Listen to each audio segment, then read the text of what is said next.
Genre, myth. The Golden Flower, a Taino myth from Puerto Rico, by Nina Jaffe. Illustrated by Enrique O. Sanchez. Essential question: what do myths help us understand? Read a myth about how a golden flower grows. In the beginning of the world, there was no water anywhere on earth. There was only a tall mountain that stood alone on a wide desert plain. There were no green plants. There were no flowers. All the people lived on top of this mountain.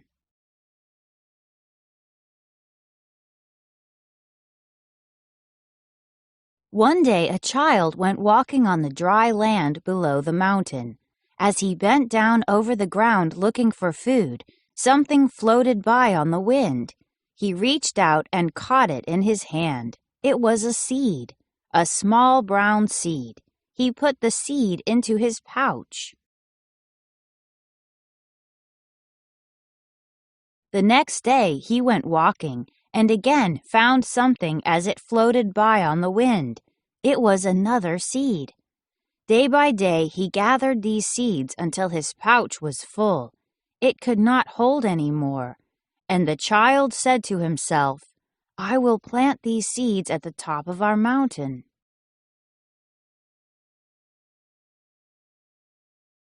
He planted the seeds and waited. One morning, a tiny green leaf appeared. The child watched. From under the ground, a forest began to grow high on top of the mountain. All the people came to see.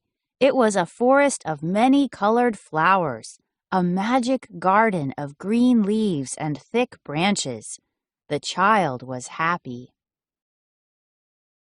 In the middle of the forest, at the foot of the tallest tree, there grew a vine that wrapped itself around the tree. And from that vine there grew a flower more beautiful than all the rest, a bright flower with golden petals. Stop and check. Reread. What happened after the child planted the seeds? Reread to check your understanding.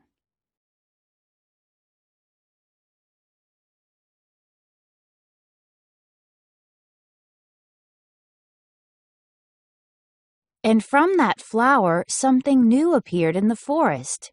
It looked like a little ball. "Look," cried the child, "something is growing out of the flower."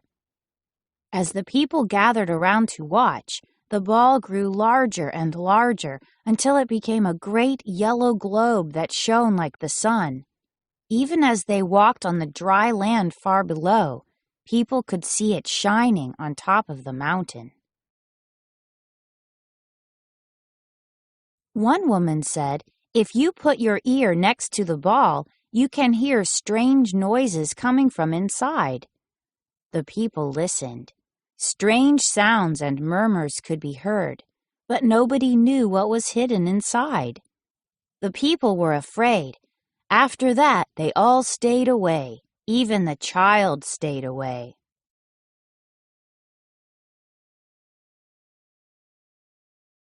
One day, a man walking on the desert plain saw the golden ball. He said, "If that shining ball were mine, I would have the power of the sun. I could light up the sky or make darkness fall." And he ran toward it, climbing up the rocky mountainside.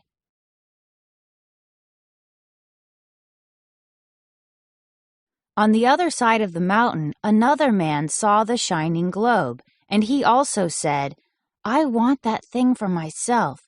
It will give me great powers." He too began to run. Each one climbed quickly. Each one found a footpath that led to the tree.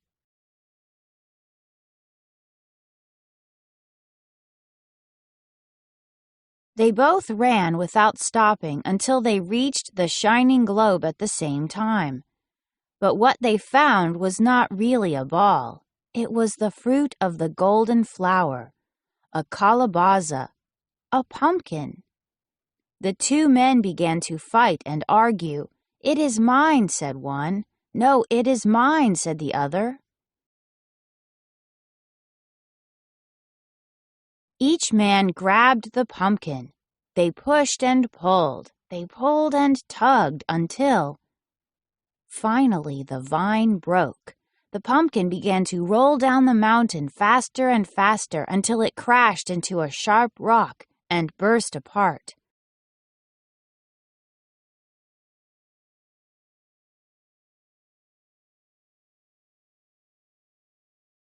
Whoosh! Waves of water poured out of the pumpkin. The water bubbled and foamed. The waves began to cover the earth, flooding the desert plain, rising higher and higher.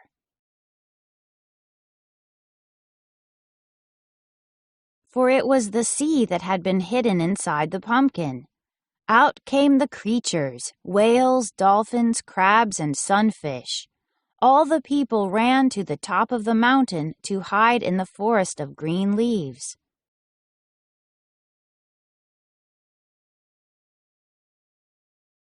Stop and check. Make predictions. What do you think will happen after the people run to the top of the mountain? Use the Make Predictions strategy to predict what happens next.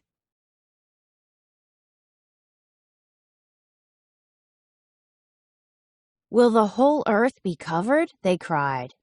Higher and higher the waters kept rising up the sides of the mountain.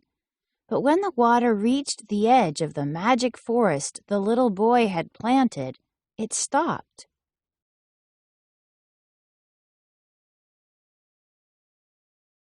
The people peeked out from behind the leaves, and what did they see?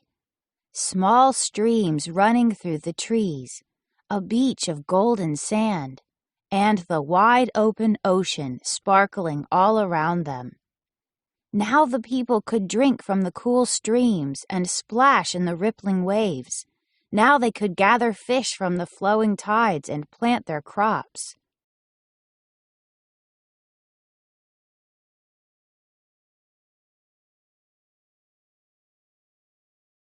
The child laughed and sang as the sun shone down and breezes blew through the green leaves and rustled the many-colored flowers. Water had come to the earth.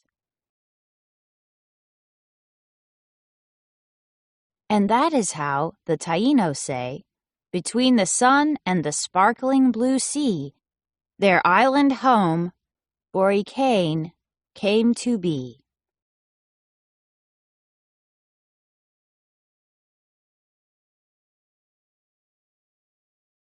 About the author and illustrator. Nina Jaffe loved reading ancient myths and folk tales as a child.